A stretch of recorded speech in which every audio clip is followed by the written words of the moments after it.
ये क्या, ये सारी हड्डियाँ तो मेरी बकरी की है। किसी ने अपना पेट भरने के बाद हड्डियों को यहाँ छोड़ दिया है। एक बार वो चोर मेरे हाथ आ जाए। एकदम चुप रहो तुम, अभी अंदर कोई है, लगता है कोई आ रहा है। इस तरह वो दोनों गुफा के पास एक पत्थर के पीछे छिप जाते हैं। कोई पहलवान जैसा आदमी उस गुफा में आता है। पक्का यही तुम्हारी बकरियों का चोर है, चलो उसका पीछा करके धुलाई करेंगे ताकि आगे से वो किसी बकरी पर नजर ना डाले। तुम उसका सामना कैसे कर पाओगे? वो तो एक पहलवान लग रहा है। तुम्हें मेरा पता नहीं है, अगर तुम्हें डर लगता है तो तुम यहीं पे रह जाओ, मैं जाता हूँ। ठीक है, फिर मैं भी साथ चलती हूँ। आखिर मेरी बकरियों का सवाल है, मैं उसे कम से कम 4-5 लात मारूंगी। इसके बाद वो दोनों उस गुफा के अंदर जाकर देखते हैं तो हैरान हो जाते हैं। कौन है वहाँ? आखिर कौन हो तुम लोग? यहाँ मेरी गुफा में क्या कर रहे हो? यहाँ से जाते हो कि तुम लोगों को 4 लगाऊं? 4, 6, 8 तो हम तेरे लगाएंगे, ठीक है? हमारी बकरियों को तू खा गया है क्या? अब तक हमारी 4 बकरियां चोरी हो गई है, तुमने ही उनको चुराया है। ओह, इतनी छोटी सी बात के लिए तुम लोग यहाँ पर आए हो? हाँ, जरूर मैंने ही आपकी बकरियों को चुराया होगा और हर 2-3 दिन उनको काट के खा जाता हूँ। हाँ, वो बकरियां हमारी है। अगर तुम्हें बकरियां खाना इतना ही पसंद है तो खरीद के क्यों नहीं खा लेते? ये गलत बात है कि नहीं, बताओ। क्या बोल रहे हो? तुमको खरीदना है? मुझे तो सिर्फ चोरी करना ही आता है भाई साहब, पैसे देके खरीदना नहीं आता है मेरे को। सिर्फ तुम लोगों की 4 बकरियां ही नहीं, मैंने यहाँ पे आने के बाद कम से कम 50 बकरियों को चुरा के खा के डकार भी मार चुका हूँ। चुपचाप हमारी 4 बकरियों का दाम निकाल दे, 20 चांदी के सिक्के दे दे, नहीं तो मुझसे आज तुझे कोई नहीं बचा पाएगा। निकाल सिक्के। तो लगता है सबक सिखाना होगा, अब तुम मेरे हाथों से बच नहीं पाओगे। इस तरह वो दोनों लड़ने लगते हैं। इस लड़ाई में चोर गोपाल के हाथों हार जाता है। मुझे छोड़ दो, ये लो तुम्हारे चांदी के सिक्के, छोड़ दो। अब मैं कभी तुम्हारी बकरियों को चुरा कर नहीं खाऊंगा, मुझे छोड़ दो।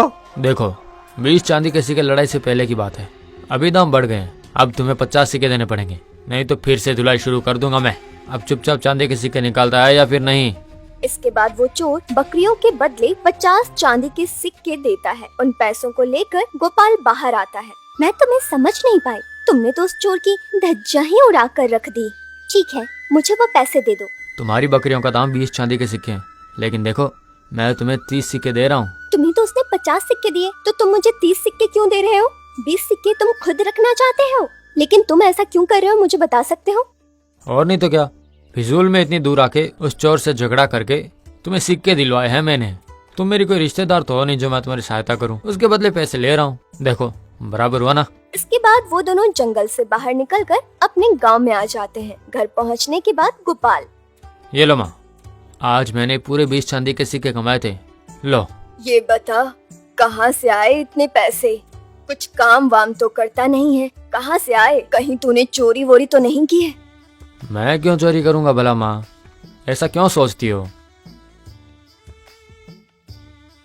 असल में बात यह है कि माँ आज जंगल गया था। इस तरह गोपाल अपनी माँ को सारी बातें बता देता है। वैसे देखा जाए तो ये चोरी का ही माल है। कभी तो मेहनत करके पैसे कमा कर ला, ऐसे नहीं, ये रास्ता गलत है। मुझे कोई काम नहीं करना है माँ, कुछ दिनों के लिए मुझे बस आराम ही आराम करना है, बस थोड़ा और घूम लेने दो।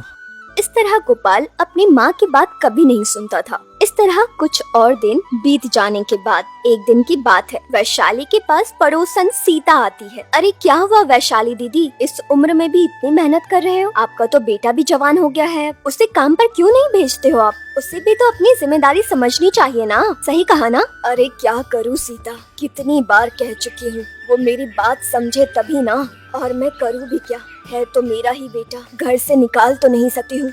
ऐसे कैसे काम चलेगा दीदी? शादी कर दो उसकी, जिम्मेदारी सिर पर आएंगी तो खुद ही काम करेगा वो। इसकी हालत देखकर कौन लड़की देगा इसे? उसकी भी जिंदगी बर्बाद होगी। मुझे लगता है उसकी शादी मेरे जीते जी मुमकिन नहीं। ऐसा क्यों बोलती हैं आप दीदी? पड़ोसी गांव में एक चलमेश्वर नाम का बकरियों का व्यापारी है। उसकी इकलौती बेटी है, सुशील, गुणवंती और रूपवती है। अपने गोपाल के लिए कहिए तो मैं कल जाकर बात करूं। अगर उन्हें मेरा बेटा पसंद हो तो मुझे क्या एतराज है। ये देखो, ये भी आ गया, तुम ही बात कर लो इससे और पूछ लो। मैंने सब कुछ सुन लिया काकी, एक बात बताओ, और काम नहीं है क्या? मैं तो सुकून की जिंदगी जी रहा हूँ, मुझे अभी शादी करने का मन नहीं है। जब शादी का मन होगा तो अपने आप शादी कर लूंगा, तब तक के लिए आप बख्श दो मुझे। सुनो गोपाल, पड़ोसी गांव में चलमेश्वर नाम के एक बकरियों के व्यापारी रहते हैं। वो बहुत ही ज्यादा अमीर हैं। उतना धनी तो हमारे इलाके में कोई नहीं। हाँ जानता हूँ मैं उसे, बहुत चालाक लड़की है। अगर मैंने उसको पसंद किया तो भी वो मुझसे शादी बिल्कुल नहीं करेगी। अरे वो सब तो मैं संभाल लूंगी, मैं कल ही जाकर उनसे बात करती हूँ। अब तुम्हारी शादी हो गई समझ लो। इस तरह सीता की मदद से गोपाल और राधा की शादी हो जाती है। दोनों खुशी खुशी साथ में रहने लगते हैं। अजी सुनिए, आप कब तक खाली बैठे रहोगे? कुछ काम वाम करिए जाकर बाहर।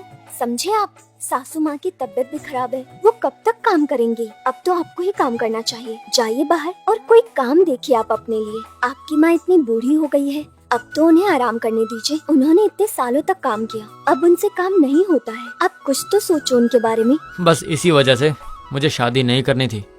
कुछ दिनों के लिए मुझे काम करने के लिए बिल्कुल मत कहना। तो फिर एक काम करिए, मैं पिताजी से कुछ बकरियां ले लेती हूँ। उन बकरियों को जंगल में ले जाके घास फूस खिलाकर वापस आ जाइए। इसे कुछ दिनों में उनका अच्छा खासा रकम भी मिल जाएगा हमें। तुम्हें जितना भी समझाने की कोशिश करूँ बेकार है। इसे क्या समझाना है रे, सही तो कह रही है बहू। और कब तक घर पर बैठे रहोगे? गोपाल उन दोनों की बातें सुनकर वहाँ से गुस्से में घर से बाहर निकल जाता है। इस पत्र में जो रास्ता है वो हो ना हो जरूर खजाने का ही रास्ता है। कितना ही ढूंढने पर मैं इस खजाने तक कभी नहीं पहुंच पाऊंगा। लेकिन ये खजाना हो ना हो इसी जंगल में है। लेकिन अब मैं ये खजाना ढूंढ कर ही रहूंगा। और ये लोग मुझे काम करने के लिए मजबूर कर रहे हैं। अगर ये खजाना मुझे मिल गया तो इस इलाके का सबसे अमीर आदमी बन जाऊंगा। फिर मुझे कोई काम नहीं करना पड़ेगा। इस तरह वो अपने हाथ में चिट्ठी लेकर घूमते फिरते खजाने को ढूंढता रहता है। इतने में उसकी माँ की सेहत खराब हो जाती है। तभी एक दिन उनके घर दौलत राम आता है और उनसे कहता है, देखो दीदी, हम तो हर रोज जंगल में जाके लकड़ियाँ काट कर ले आते हैं। हमको तो हट्टा कट्टा नौजवान चाहिए और आपके बेटे गोपाल को हमारे साथ ले जाने के लिए हम सोच रहे हैं। वहाँ पे खाली पेड़ काटना है और कटी हुई लकड़ियों को लाने के लिए हम लोग कुछ साथ में गधे लेके जा रहे हैं। उन लकड़ियों को शहर में बेचने के बाद हम लोग पैसा बांट लेते हैं। वो सब तो ठीक है, लेकिन मेरे बेटे से तो पूछना होगा वो जाना चाहता है भी या नहीं। माँ जी, मैं उनको समझाऊंगी। आप लोग कल जंगल जाने से पहले यहाँ आइएगा। मैं अपने पति को आपके साथ भेजूंगी। इसके बाद गोपाल शाम तक अपने घर पहुँचता है। सुनिए जी, अगर आपने कुछ काम करना चालू नहीं किया तो मैं अपने मायके चली जाऊंगी। ऐसे बेकार खाली बैठे रहने में आपको शर्म नहीं आती? बताइए, इधर सासू माँ की भी तबीयत ठीक नहीं है। उनकी दवाई के लिए भी कितना खर्चा हो रहा है। पैसे के बिना दवाई कहाँ से आएगी? अरे मैं भी पैसे कमाने में ही व्यस्त था। तुम लोगों को बताऊंगा तो नहीं समझोगे। छोड़ो, इस कागज को देखो तो। ये एक खजाने के मामले में राज बताने वाला कागज है। मैं हर रोज जंगल में जाके उसी खजाने को ढूंढ रहा हूँ। ये सब बेकार की बातें हैं। मैंने कल आपको दौलत राम के साथ जंगल भेजने का वादा किया है और आपको जाना ही होगा। समझ गए ना आप? ठीक है, कहा था तुम लोग मेरी बात नहीं समझ पाओगे, लेकिन एक दिन मैं जरूर उस खजाने को ढूंढ कर ही मानूंगा। तुम्हारी इच्छा क्या है? मैं उन दौलत राम के साथ काम करने के लिए जाऊँ, यही ना? ठीक है, जाऊंगा।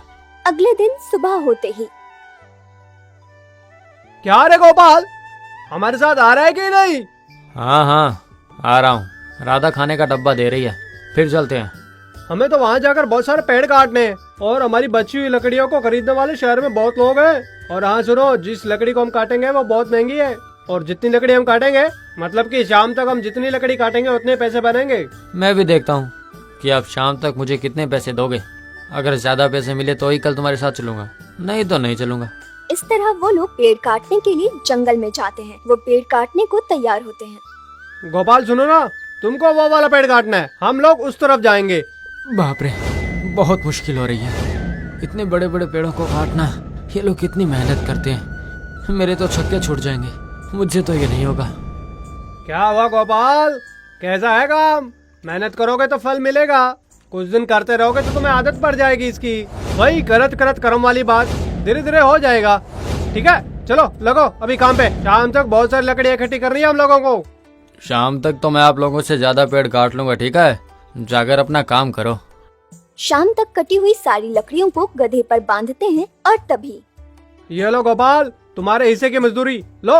ये क्या है? इतनी मेहनत करके इतने से पैसे? ये नहीं चलेगा।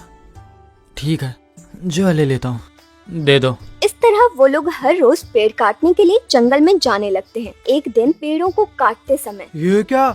देखने से तो लग रहा है कि बहुत भारी बारिश होने वाली है। देखो शुरू भी हो गई, इतनी ज्यादा मूसलाधार बारिश। अरे बाप रे, अब तो बिजलियां भी कड़कने लग गई है। इस समय हमारा पेड़ों के नीचे रहना भी ठीक नहीं है। चलो चलो जल्दी यहाँ से खुले मैदान में चलो। इसके बाद वो लोग वहाँ से जाने लगते हैं। देखो उस तरफ मुझे कुछ रास्ता दिखाई दे रहा है, चलो वहाँ से जाएंगे। उन्हें रास्ते में एक गुफा दिखाई देता है। यहाँ पे एक गुफा है, बारिश रुकने तक हम इसमें जाके छुप जाते हैं। चलो चलते हैं। मैंने इस गुफा को पहले तो कभी नहीं देखा, आपने देखा है क्या काका? नहीं नहीं, इसको तो मैं भी पहली बार देख रहा हूँ। हमारी शाम तो यहीं पर डल चुकी है, बारिश भी जोरदार से हो रही है, बहुत सर्दी लग रही है। अब हमें आग जलानी चाहिए। तुम लोग एक काम करो, ये जितनी लकड़ियां हैं इन सबको इकट्ठा कर लो। वो लोग ठंड से बचने के लिए एक जगह पर लकड़ियों को डालकर जलाते हैं। लगता है इतनी लकड़ियां बस नहीं होगी, जाके और लकड़ियां लाता हूँ। यहाँ पे कुछ अजीब सी आवाजें आ रही है। दौलत काका जरा यहाँ देखना, कुछ अजीब आवाजें आ रही है। बिल्कुल सही कहा, जरा उस तरफ तो हटो। यहाँ पे कुछ गड्ढा सा दिखाई दे रहा है मुझे, इसीलिए वैसे अजीब सी आवाज आ रही थी हमको। चलो मैं भी तुम्हारी मदद करता हूँ, दोनों मिलकर खोदेंगे। इस तरह थोड़ी देर खोदने के बाद वहाँ पर एक गड्ढा मिलता है। काका यहाँ तो एक बड़ा गड्ढा है, इसके अंदर कुछ मटके भी दिखाई दे रहे हैं। बाहर निकाल कर देखें क्या? मुझे तो लगता है यहाँ बहुत खजाना है। मगर अंदर जाना तो बहुत मुश्किल लग रहा है मुझे। चलो हम एक काम करेंगे, तुम्हें ये रस्सी बांध कर नीचे भेजेंगे। तुम नीचे जाकर उन मटकों को रस्सी से बांध देना और हम तुमको ऊपर खींच लेंगे, फिर देखते हैं उन मटकों में क्या है। मुझे मंजूर है, आप एक काम करो, मुझे रस्सी से बांधकर अंदर भेजो। इसके बाद वो लोग रस्सी को बांधकर गोपाल को गड्ढे में उतारते हैं। गड्ढे के अंदर काफी जगह होती है और वहाँ पर छोटे छोटे बहुत सारे अरे काका, मटके होते हैं। देखो तो यहाँ पर बहुत सारे मटके रखे हुए हैं। इन मटकों में चांदी के सिक्के भरे हुए हैं। मैं इनको रस्सी से बांध रहा हूँ, आप बस ऊपर खींच लो। देखो बहुत कीमती सिक्के हैं ये। अगर वो गोपाल ऊपर आएगा तो अपना हिस्सा मांगेगा, इसलिए उसको गड्ढे में छोड़ देते हैं। तब फिर उसको एक फुट्टी कौड़ी तक नहीं मिलेगी। अंदर चांदी के सिक्के तो छोड़ो, उसे खाना पानी कुछ भी नहीं मिलेगा और उसके बाद मर जाएगा वो। काका मटके खत्म हो गए, अब आप मुझे ऊपर खींच लो। काका सुन रहे हो कि नहीं? जल्दी करो, उन लकड़ियों को नीचे गिरा के गद्दों के ऊपर लटकी रस्सी में बांध दो। इस तरह वो लोग चांदी से भरे हुए मटकों को गधे पर बांधकर बाहर आते हैं। काका सुन रहे हो? कहाँ गए? उन लोगों ने मुझे धोखा दिया है, चांदी के सिक्कों को लेके मुझे इस हालत में अंदर ही छोड़ गए। किसी भी तरह ऊपर जाने के लिए रस्सी की आवश्यकता होगी। अब मैं क्या करूं? अगले दिन वो लोग गोपाल के घर जाकर उनसे कहते हैं, देखो वैशाली दीदी, कल जंगल में बहुत ज्यादा बारिश हुई थी। आपका गोपाल नदी में बह गया और वहाँ पर एक बड़ी सी नदी थी और उसमें गिरने वाला वापस कभी नहीं आ सकता। हम लोगों ने बहुत कोशिश की मगर उसे बचा नहीं पाए। इस तरह दौलत राम झूठ बोलकर वहाँ से चला जाता है। वैशाली और राधा बहुत दुखी हो जाते हैं। माँ जी, इस दौलत राम की बातें सुनकर मुझे शक हो रहा है, कुछ तो गड़बड़ है। वो इतनी आसानी से बाढ़ में बह जाए, इतने कमजोर नहीं है वो। मैं जानती हूँ बात जरूर कुछ और है, हमें पता लगाना चाहिए। एक बार जंगल जाकर देखती हूँ। लेकिन बेटा, तुम इतनी घनी जंगल में अकेले जाओगी? इतने बड़े जंगल में तुम उसे कहाँ ढूंढती फिरोगी? आप फिक्र मत करिए सासू माँ, मैं पहले बकरियों को घास खिलाने जंगल में ही लेकर जाती थी। मैं वहाँ के सारे रास्ते को अच्छे से पहचानती हूँ। आप घबराइए मत, कुछ नहीं होगा। मैं उस जगह को जानती हूँ जहाँ ये लोग लकड़ी काटने जाते थे। इन्होंने मुझे बताया था। मैं जंगल को पहचानने वाले एक और इंसान को साथ ले जाऊंगी। आप बेफिक्र रहिए सासू माँ, मैं आपकी बेटी को अपने साथ लेकर जल्दी ही आ जाऊंगी। लेकिन बेटा, मुझे तो बहुत ही ज्यादा डर लग रहा है। अगर तुम खो गई तो अपने पिता को अपने बारे में बता कर जाना बेटी। नहीं सासू माँ, मेरे पिताजी को इस बारे में मत बताना, वरना वो परेशान हो जाएंगे। आप निश्चिंत रहिए सासू माँ, मैं अपने पति को साथ लेकर आऊंगी, जरूर आऊंगी। इसके बाद राधा अपने पति को ढूंढते हुए जंगल में पहुंचती है। पति को सही सलामत कैसे घर लाना है, ये सब सोचते हुए वो आगे बढ़ती है। गोपाल कैसे घर आता है और उसे धोखा देने वाले लोगों को कैसे सबक सिखाते हैं।